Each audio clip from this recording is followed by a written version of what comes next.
Hi everybody, it's Diana with Friday Feathered Facts. Only we're going to diversify a little bit today. We're here at Montana Wild's Education Center. It always amazes me how often I'm talking with local Helena residents who say, gee, I didn't even know this place was here.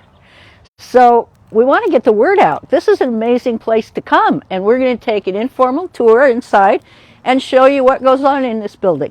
So this is going to be a little different than what we usually do. So here we are. Whoops, hi.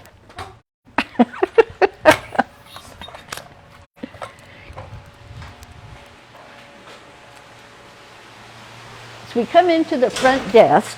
We have over here in this corner the Reptile and Amphibian Center. Now, this is a red-eared slider, and this turtle was somebody's pet who was released in Spring Meadow Lake. The problem with that is that the native painted turtles are then shoved out. Anything that you introduce into the environment could bring disease. So we don't want exotic animals to be released into the wild anywhere. And we have a sign on the tank here that says, don't let it loose. So make that a watchword. We can't have our pets, when you no longer want them, being released into the wild. Over here, we have tiger salamanders. There, oh look at it. Here they are. They're hiding from us. Okay, we'll let them hide. And over here, there's a rubber boa in here somewhere. There are two, I'm going to have Corey, I'm not a big snake fan, so we'll let Corey find it for you. There she is. There are two species of boa constrictors in North America, and this is one. It's a rubber boa. It's a lot smaller than its more exotic tropical relatives. And Corey assures me that she's a very friendly snake. Okay, now we're going to go over this direction. When you come in, this side of the building is representative of western Montana. Western Montana, on the western side of the Great Divide, the water runs towards the west.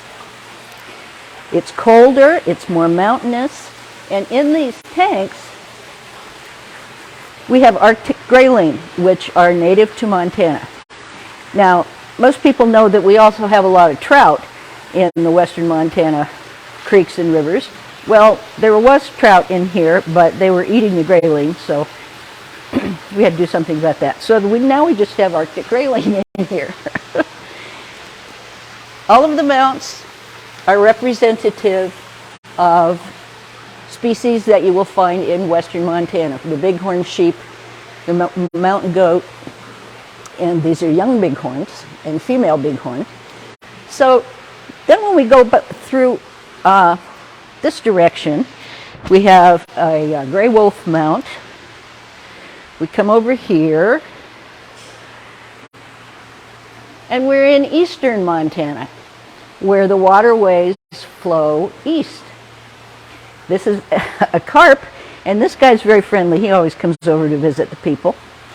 Behind him, down there on the bottom, is a pallid sturgeon, which is a prehistoric kind of fish that is protected in Montana now because their numbers have dwindled quite a bit. So we're pretty lucky to have a pallid sturgeon in our tank here. So then we come over this direction, and here are species that are typically found in eastern Montana, although we have pronghorns in the west too. The swift fox, pronghorn antelope, gophers, the rattlesnake. Over here is the kids' corner. They can cuddle up on the buffalo robes, play with a bear cape. This one is a wolf, a raccoon, a coyote, and then we have our stuffed puppets. So we have the kids' books, and we have these beautiful mounts that are here to show you up close and personal what these animals look like. Many of us here who live in Montana see them, you know, live, but there are a lot of folks who come from big cities who've never had that experience. So we want to show them. The mounts come here in a variety of ways. People donate them. They come from estates. Someone who, for instance, the moose on top there was harvested by a woman during a hunt. She fed her family. There's a lot of meat on moose, and she donated the head as a mount to show us here. Another thing that that kids really like is this badger den under here. Here this guy is in there with a squirrel. Kids love to climb in there. On this side, we have a grizzly bear mount with a cub and a black bear mount with 2 cubs. So you can see the difference between the grizzlies and the black bear. And when you're in the wild, it's not always easy to tell. They both come in a variety of colors. So black bears are not always black. Grizzly might be black. But one very clear difference is if you look at the claws. Grizzly bears have formidable claws. They also have a hump on the back, and the face shape is a little different, as is the shape of the ears. But, you know, for hunters in the wild, they better be sure which species they're targeting, because it's not okay to shoot grizzlies. Over here we have a topo map of Montana, so that kind of puts things in perspective with our turkey mount.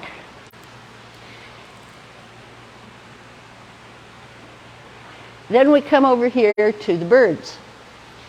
These are all representative of birds that can be found in Montana. The mounts are all birds that were brought into the rehab center for care. And these are the guys who didn't make it. So they are now beautiful examples for you to see up close what these different species of birds look like.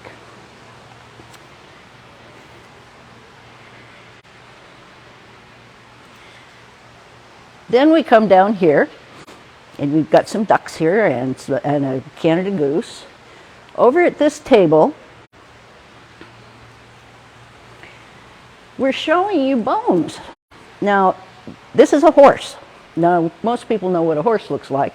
So the rest of them here are just here for comparison's sake, except that we really don't have any polar bears in Montana. But this skull is here to show you this difference in size between a grizzly bear and a polar bear, and of course a bison skull. Then we have these drawers of displays down here with all kinds of different things in them. This is a paddlefish rostrum, it's called, and the first time I saw that I was blown away. That's amazing. That's bone inside that paddlefish, and I didn't know that. So then we have feathers, different kinds of squirrels, talons from different sizes of birds, eggs.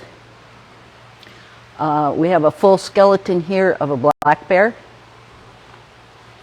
And this display talks about how did this bear die. It was a mystery for a while. It took the biologists quite a while to figure out what happened to this bear. It was found already dead. So, you know, it's kind of an interesting thing to watch. Then over here we've got a video, the rehab center, where sick, injured, or orphaned animals come for care. It's not open to the public because we hope to release the animals once they're recovered, and we don't want them to be too familiar with humans. So you can watch the video, and it shows you what goes on in the rehab center. This display above it is of a warden collaring a bighorn sheep. This particular mount, this sheep was trying to cross a cattle guard, and it sustained 2 broken legs. So it had to be euthanized. So it was mounted to be used here so that you can see a full curl bighorn sheep up close and personal. And then we have examples of horns. And there's a difference between horns and antlers. Horns on sheep and antelope, for instance, are not shed every year like antlers are on deer, elk, and moose. They lose their antlers every year and they grow new ones in the spring. But the horns don't fall off and they continue to grow. So this is a particularly big one here. This was an old sheep. Then we go, let's see, let's go check out the craft room here. Right now, the auditorium is being redone for its audio-visual equipment, so there's a lot of stuff that's stored in here in this room isn't being used for crafts right now. But it will be again. And things go on in here like dissecting pellets, raptor pellets. What else, Corey? We do microscopes. Microscopes, okay. Coloring pages. Yep, coloring pages. So kids can come in here. Adult supervision is a good thing. But, you know, we'll set up whatever the kids need to do, whatever kind of craft they'd like to do. Then up here on the wall is our collection of waterfowl, ducks. We only have 2 that we don't have in our collection yet. So we're still waiting. Someday we'll get those. So this is the craft room. And now we're going to go over here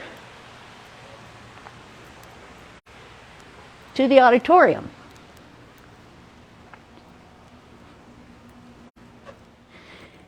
And this room, as I said, is being worked on right now, but it is available to any conservation-oriented group for meetings or whatever, and they can reserve this space free of charge. So, if you've got a group, you need to have a meeting. In this hallway, on this wall, we have original artwork from the Helena Art Center. Okay, and this is changed out frequently during the year. On the opposite side, the kids do some artwork. So, the Adopt a Species program, that's what it is. The Adopt a Species program, it's a competition, and the winners get to be displayed here. So, boy, you know, these kids have got some talent. That's a good-looking trout. In this closet are trunks filled with... They're working in the auditorium, but those are full of feathers, bones, furs, all kinds of things for teachers and groups to use. Okay, now we're going to get away from this noise. That was unexpected. And we come out here to the sandbox where kids can make tracks. There are different molds here for different kinds of critters. And this is a really popular item. Kids love this. It's a lot of fun. Here we have the pollinator garden. Yep. This is all a natural garden with various types of flowers for the bees and the butterflies. That's a mock orange. Isn't that beautiful? And then we come over here, and this enclosure has our resident bald eagle in it, who you may or may not see when you come here. It's up to her, and sometimes she's out and sometimes she's not. If you are here between about 8:30 in the morning and 10, our volunteers are out and about walking our resident ambassador raptors. So when else would you have an opportunity to see these birds up close and personal like that? It's amazing. So that's kind of it, folks. This place is awesome. It's got something for everybody, from young on up to whenever. You got to come see it. And if you're having company from out of state or somewhere, this got to be on your must-see list. Good place to bring them. So, hope to see you out here, and we'll talk again. Thanks for checking in.